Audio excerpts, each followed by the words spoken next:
Safari yake ilianza kijiji cha Kamagut, kaunti ya Uasin Gishu, ambako alizaliwa na kulelewa katika familia ya kawaida, familia ambayo ilimfundisha maadili ya bidii, imani na matumaini. Toka kuuza kuku na mahindi sokoni, kijana huyu wa vijijini alijifunza mapema kwamba mafanikio hayaji kwa bahati nasibu, bali kwa kujituma bila kuchoka.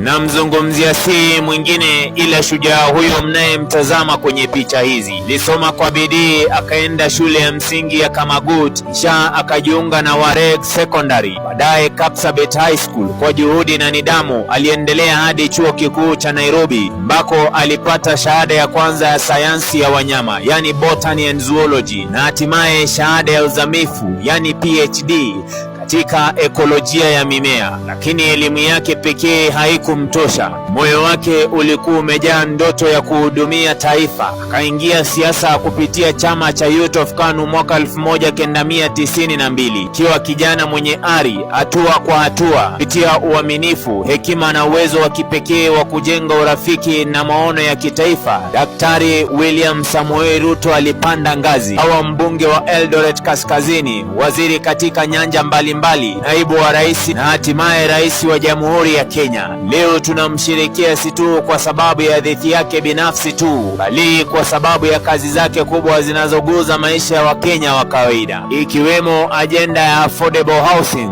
Daktari Ruto anaongoza mapinduzi ya makazi, akihakikisha kila Mkenya ana nafasi ya kumiliki nyumba bora kwa gharama nafuu. Mradi huu unafungua ajira kwa vijana, kuimarisha biashara za ndani na kutoa heshima kwa familia zisizo na kipato kikubwa. Siwezi kusahau kuzungumzia Hustler Fund, kutambua changamoto za wajasiriamali wadogo. Rais William Samoei Ruto alianzisha mfuko kwa mkopo rahisi ili kuinua biashara ndogo ndogo, kuwezesha ndoto na kufungua njia za kuajiri. Pia sitasahau kilimo cha chakula. Sera makini kama Fertilizer Subsidy Program haipa kipaumbele sekta ya kilimo ili kuhakikisha chakula cha kutosha kila Mkenya na kuongoza kipato cha wakulima. Sitasahau kuguzia pia afya bora kwa wote. Kupitia mageuzi makubwa katika sekta ya afya, amejitahidi kuboresha huduma za afya kwa kujenga na kuimarisha hospitali za kaunti na kuanzisha mpango wa bima ya afya nafuu kwa wote. Mazingira na mabadiliko ya tabia nchi, kupanda miti bilioni 15, juhudi za kurejesha misitu, kuhifadhi vyanzo vya maji. Haya yote yanaonyesha uongozi unaotazama mbali, unaoajili vizazi vya leo na hata vya kesho. Katika kila hatua, Daktari William Ruto amebaki kuwa sauti ya waliotengwa, tumaini la maskini na mfano kuwa inawezekana. Hadithi yake inathibitisha kwamba bidii